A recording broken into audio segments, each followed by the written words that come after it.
أعوذ بالله من الشيطان الرجيم. بسم الله الرحمن الرحيم. الرحمن علم القرآن خلق الإنسان علمه البيان. الشمس والقمر بحسبان والنجم والشجر يسجدان والسماء رفعها ووضع الميزان ألا تطغوا في الميزان وأقيموا الوزن بالقسط ولا تخسروا الميزان والأرض وضعها للأنام فيها فاكهة والنخل ذات الأكمام والخب ذو العصف والريحان فبأي آلاء ربكما تكذبان خلق الإنسان من صلصال كالفخار وخلق الجن من مارج من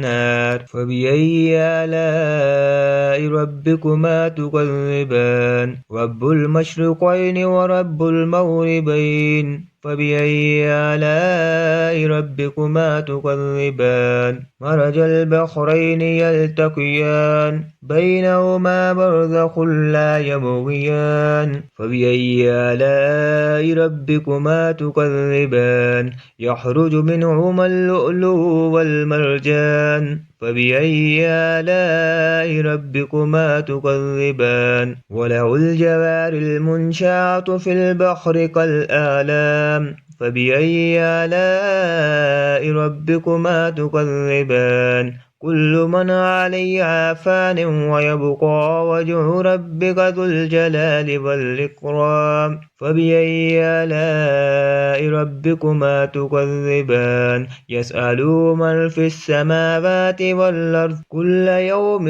هو في شأن فبأي آلاء ربكما تكذبان سنفرغ لكم أيها الثقلان فبأي آلاء ربكما تكذبان يا معشر الجن والإنس إن استطعتم أن تنفذوا من أقطار السماوات والأرض فانفذوا لا تنفذون إلا بسلطان فبأي آلاء ربكما تكذبان يرسل عليكما شواظ من نار ونخاس فلا تنتصران فبأي آلاء ربكما تكذبان فإذا انشقت السماء فكانت وردة كالدهان فبأي آلاء ربكما تكذبان فيومئذ لا يسأل عن ذنبه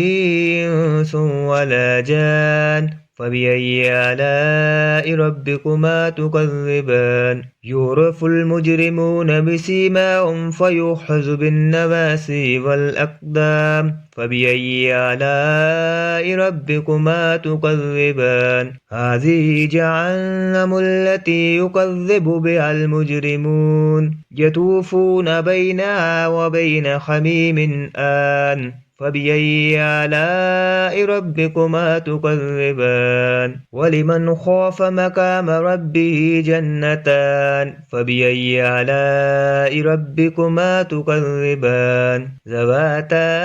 أفنان فبأي آلاء ربكما تكذبان فيهما عينان تجريان فبأي آلاء ربكما تكذبان فيهما من كل فاكهة زوجان فبأي آلاء ربكما تكذبان متكئين على فرش بطائنها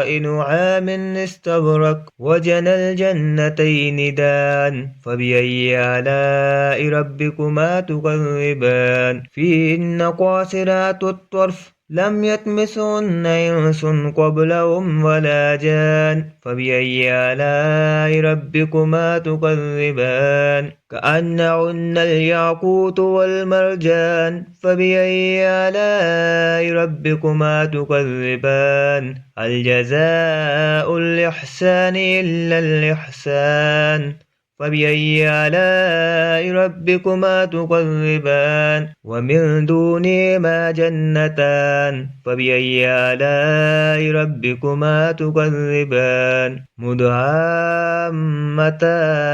فبأي آلاء ربكما تكذبان فيهما عينان نضاختان فبأي آلاء ربكما تكذبان فيهما فاكهة والنخل والرمان فبأي آلاء ربكما تكذبان فيهن خيرات حسان فبأي آلاء ربكما تكذبان حور مقصورات في الخيام فبأي آلاء ربكما تكذبان لم يطمثهن إنس قبلهم ولا جان فبأي آلاء ربكما تكذبان متكئين على رفرف خضر وعبقري حسان فبأي آلاء ربكما تكذبان تبارك اسم ربك ذي الجلال والإكرام